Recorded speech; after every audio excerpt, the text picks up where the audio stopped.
তৃণমূল নেতাদের মদতে চলছিল খড়দহে অস্ত্র ব্যবসা। জগদ্দলে অভিযোগ করলেন অর্জুন সিং। নিশিদিন হসপিটাল, অর্থ সব নয়, পরিষেবাই আসল কথা। ঠিকানা রবীন্দ্রপল্লী, কল্যাণী হাইরোড, ওয়ার্ল্ডস মোড়ের নিকটে। যোগাযোগ 8617781276। রহড়া থানার অন্তর্গত রহড়ার একটি আবাসন থেকে বিপুল পরিমাণ অস্ত্র ও গুলি উদ্ধার করে ব্যারাকপুর পুলিশ কমিশনারেটের গোয়েন্দা বিভাগ ও রহড়া থানার পুলিশ যৌথ অভিযানের মাধ্যমে। সেই ঘটনায় গ্রেপ্তার করা হয় মধুসূদন মুখোপাধ্যায় নামের এক ব্যক্তিকে। সেই অস্ত্র উদ্ধারের ঘটনা নিয়ে জগদ্দলে সংবাদ মাধ্যমের মুখোমুখি হয়ে ব্যারাকপুর লোকসভা কেন্দ্রের প্রাক্তন সাংসদ তথা বিজেপি নেতা অর্জুন সিং সরাসরি রাজ্যের শাসক দল তৃণমূল কংগ্রেসের এই অস্ত্র ব্যবসায়ীর সঙ্গে যুক্ত থাকার অভিযোগ করেন। পাশাপাশি তিনি এই সমস্ত অস্ত্র নকশালদের কাছেও যায় বলে দাবি করেন এবং বলেন, এই মুহূর্তে মমতা ব্যানার্জি অনুপ্রেরণায় খড়দায় যত অপরাধীরা শেল্টার নিয়েছে বা অপরাধ করছে, আপনাদের কোনো আইডিয়া নেই। কোনো অত বড় সিন্ডিকেট আমাদের এই এলাকার মধ্যে সোদপুরের পরে খড়দাই আছে। যেভাবে তোলাবাজি এক্সটর্শন করে তারা ক্ষমতা দখল করে সরকারি দল তৃণমূল দল ওখানে থাবা মেরেছে। ওখানে একজন মন্ত্রী আছেন, আপনারা জানেন, আগে রেট ছিল 1200 টাকা, এখন রেটটা অনেক কমে গেছে, অনেক বেড়ে গেছে। সবই ইলেকট্রো স্টিল নিয়ে মারামারি খুনাখুনি চলছে, আপনারা সবই জানেন। খড়দায় যে অস্ত্র পাওয়া গেছে তার ব্যাপারে আমি শুধু একটাই কথা বলবো, ওখানে বহুদিন ধরে এই কাজ চলছে। ওখানে এই কারবার আজ থেকে না, ওখানে নকশালের সিস্টেম আছে, নকশালকেও এরা অস্ত্র শস্ত্র দেয়। আর তৃণমূলের তো দলের লোকই আছে, তৃণমূলকে তো দেবেই। এর সঙ্গে যারা অস্ত্র ব্যাপারী আছে দেখবেন সবসময় তাদের আসা যাওয়া ওখানে আছে। খড়দাতে প্রকাশ্যে ভিডিও ক্যামেরার সামনে খুনও হয়েছিল, আপনারাই পেয়েছিলেন। তো খড়দা শিরোনামে থাকবে।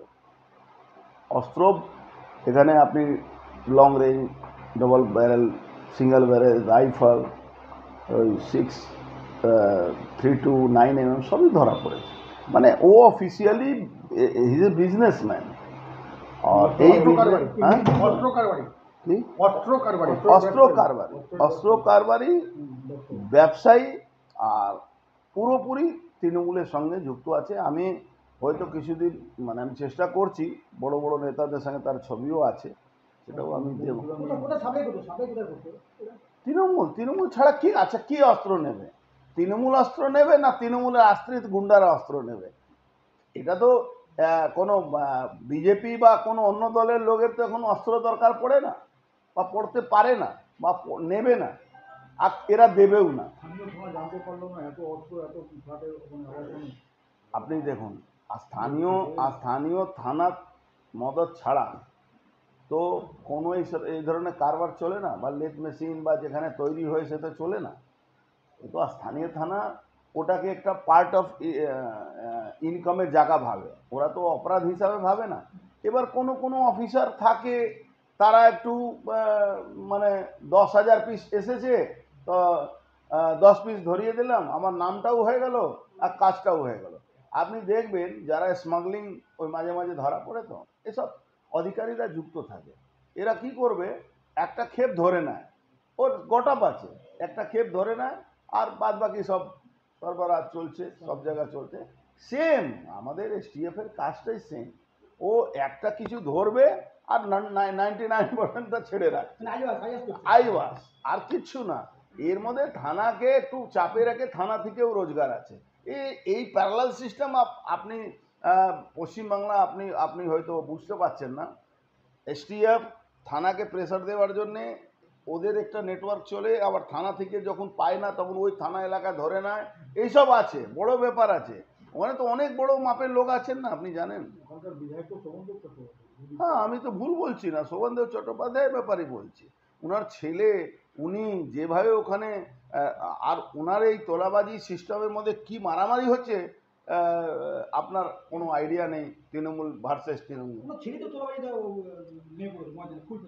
যত ক্রিমিনালকে ও শেল্টার দিচ্ছে, আর তার সঙ্গে আরও একজন বিধায়ক আছে, ওই দুজন মিলে ওই ইলেকট্রো স্টিল ও নেবে না নান্টু ঘোষ নেবে, বা ওখানে তোলাবাজি ও নেবে কি নান্টু ঘোষ নেবে, পুকুর কে ভরাট করাবে, নান্টু করাবে, না এ করবে, এই শোভনদেব ছেলে করবে বা শোভনদেব করবে, এই নিয়ে ওখানে লড়াই চলছে, প্রকাশ্যে আছে, খুনাখুনি হচ্ছে, আপনি দেখছেন না।